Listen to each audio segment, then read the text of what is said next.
The lip fur is on the way out for Fran Dunphy. But we welcome you in on OwlSports Update right now.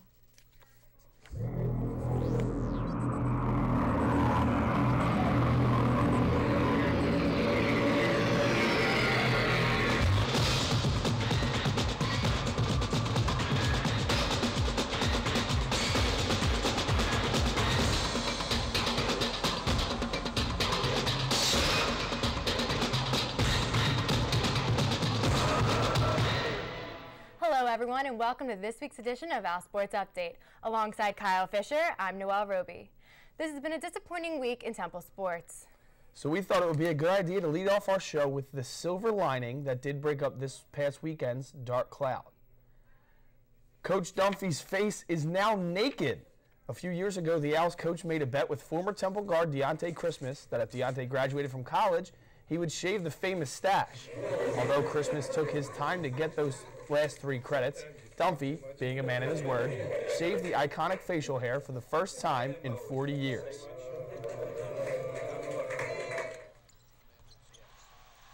So Fran Dunphy is losing his mustache, and now Atlantic City is losing the A-10 postseason tournament. What in the world is going on?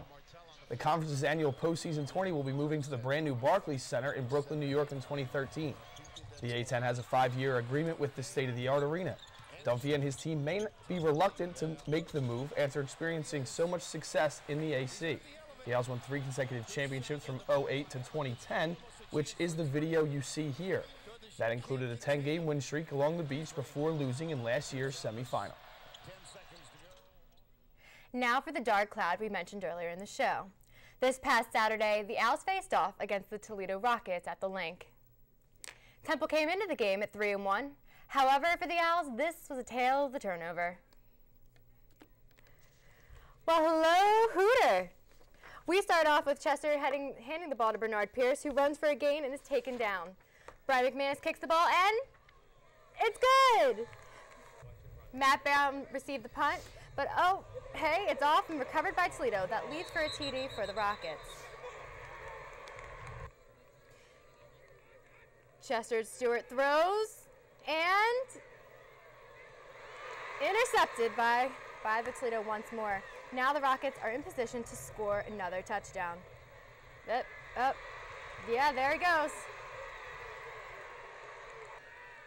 Stewart again throws the ball to Evan Rodriguez, who could go all the way. He runs it in for the Owls and scores a touchdown. And Stewart now looks for an open receiver, but he decides to take it himself.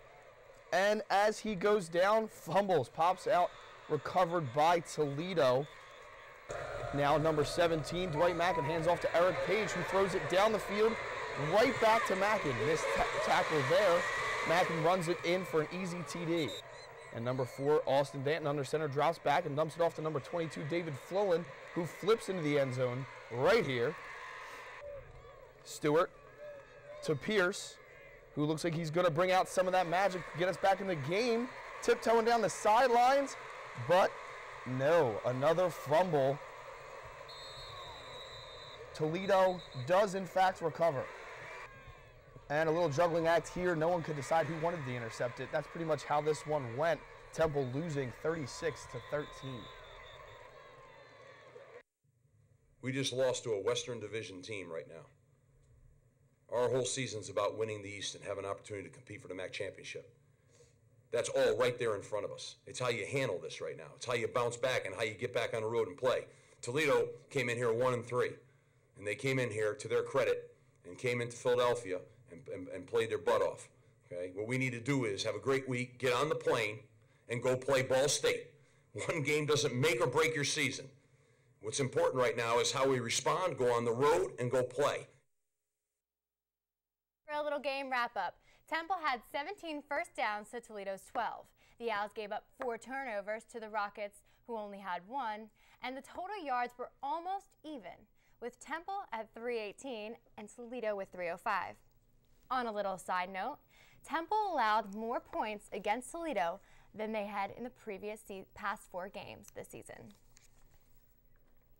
While the results may not have been pretty on the field for the Owls Saturday, many fans in attendance were pretty in pink, and they were raising money for a good cause. Temple took on Toledo on Saturday at Lincoln Financial Field. But this time around, the goal was more than just bringing awareness to the football team. It was Pink Out, an event geared at bringing attention to Breast Cancer Awareness Month. I'm wearing pink today to show my support for people all over the world affected by breast cancer. It's the Pink Out game for breast cancer, and we really want to show support for the cause. During the annual Pink Out game, students and fans alike are encouraged to change the stands from the normal waves of cherry and white to a sea of pink. There was face paint, there were t-shirts, and there was even body paint used to show support, and for some students, that support goes even further. Breast cancer awareness is something that's very personal to me. My mom had breast cancer. She was diagnosed in '95 when I was only 2 years old. It's never easy to have to worry about your parents when you're a young child. And just because you get older, it doesn't mean it gets any easier. Over the summer, we kind of had a little scare. My mom thought the cancer might have come back. And it was really tense in our house for a couple weeks while they had to get the test. Luckily, it was nothing. But for a little while, it was really tense. It was really anxious, nervous, it was really tense. My heart was racing for a while. But it's good because it wasn't anything, and it was a big sigh of relief. Reporting for Temple Update, I'm Kyle Fisher. As we know, cancer of all kinds can affect families in many different ways. Recently, it has affected the Temple family. Veronica Ronnie Murick, this former softball and basketball coach, died last week. Ronnie was actually one of the school's first ever softball coaches during a time when the team played only about 10 games each season. Ronnie Murick was 66 years old.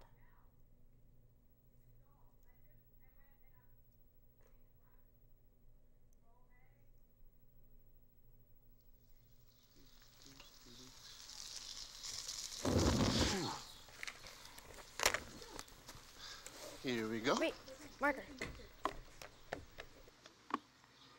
What?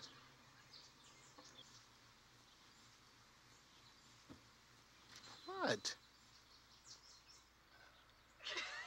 You don't have to be perfect to be a perfect parent, because kids in foster care don't need perfection. They need you.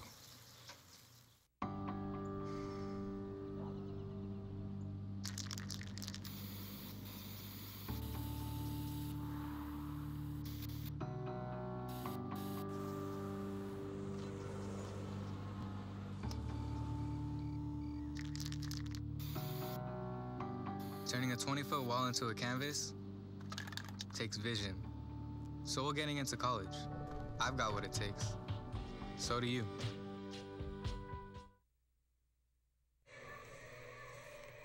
Welcome back to OwlSports Update. Temple had their first home A-10 match against Rhode Island.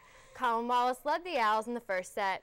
The Owls would close the set, not one, but two big blocks to go up one. It gave the second set, however, they gave the Owls trouble where Rhode Island led late 24-23. Coach Gagnes rallied the team together to try to steal the second set. Just like that, the Owls stole the set and took the commanding 2-0 lead.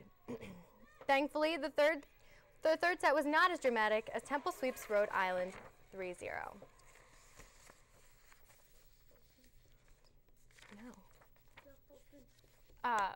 Temple field hockey started Women's volleyball did have two other games over the past week. Temple taking on Rhode Island, winning the game 3-0. Temple dropping game 2 to Fordham 3-1. The Owls are all Temple field hockey started the week on a 3-game losing streak, and it didn't look to get any easier with the 11th ranked California Bears coming in. The Owls are pumped up to take on the 11th ranked California to try and end their losing streak. We pick it up midway through the first half. The Owls already down 1 as Lizzie Millen makes the save, but a Bear cleans it up to extend the lead to 2. Doesn't get any better in the second when the ball trickles past Millen, and again they clean it up for a demanding 4-0 lead. The Owls had their chances in the second half, firing 7 shots on goal, including the diving stop by Cal goaltender Courtney Hendrickson. The Owls would drop this one 4-0. And after the crushing 4-0 loss, the Owls had little time to recover. They headed to D.C. to take on American. After jumping out to an early 1-0 lead, the Owls let up 3 unanswered in an eventual 3-2 loss. The loss brings the losing streak to 5 and gives the Owls an overall record of 3-10 going into Atlantic 10 play. There is another Temple team that took the pitch this weekend. Over the weekend, the women went to face Rhode Island off against the LaSalle, but came up short on a rough 5-0 shutout. The Owls stayed onto the road and eventually headed up to the Bronx to take on the Fordham Rams. At the end of the first half, Fordham managed to get 1 goal by goalkeeper Tara Murphy, and the 1 goal was enough for Fordham to win. This leaves the Owls at a 3-8 on the year. The men's soccer team played crosstown rival Drexel, but the Dragons would have the last laugh in this Philadelphia Soccer 6 matchup. Drexel beat Temple 2-0. The team then went down to Washington to face Howard for their final non-conference game of the season. Tyler Whitmer notched Temple's lone goal in the 38th minute, and the Owls went on to win 1-0. So, you know, Kyle, I was thinking, with Fran Dunphy no longer having a mustache, who's Adazio's competition. So I've decided, get ready for this, I'm going to grow a mustache. Do you like this one or this one? This one? Really? This really? one? What do you like? Let's just go to the nest. All right. Former Temple quarterback Adam DeMichael has been signed with the Philadelphia Soul for the 2012 season. He was Temple's team captain in 2007 and 2008. In 2009, he spent some time with the Philadelphia Eagles, the Calgary Stampeders, and the Winnipeg Blue Bombers. Congratulations, Adam. And despite a very tough game on Saturday, Evan Rodriguez, Tahir Whitehead, and Brandon McManus received honorable mention from the College Football Performance Awards for their performances against Toledo. Rodriguez had a career-long 55-yard touchdown catch. Whitehead recorded a fumble and recovered a fumble. And McManus punted twice for 118 yards and made 2 field goals, moving him to second all-time on Temple's list. So sophomore Yana Marvrina was named Athlete of the Week for her performance in the St. Joe's Tennis Invitational. Marina won the Flight 1 championship for the Owls. This came a week after she made it in the quarterfinals in the Kissy Leary Invitational. And that about wraps up this edition of Owl Sports. For Noel Roby and the rest of the crew, I'm Kyle Fisher. Remember you can follow us 24/7 on OwlSports.com.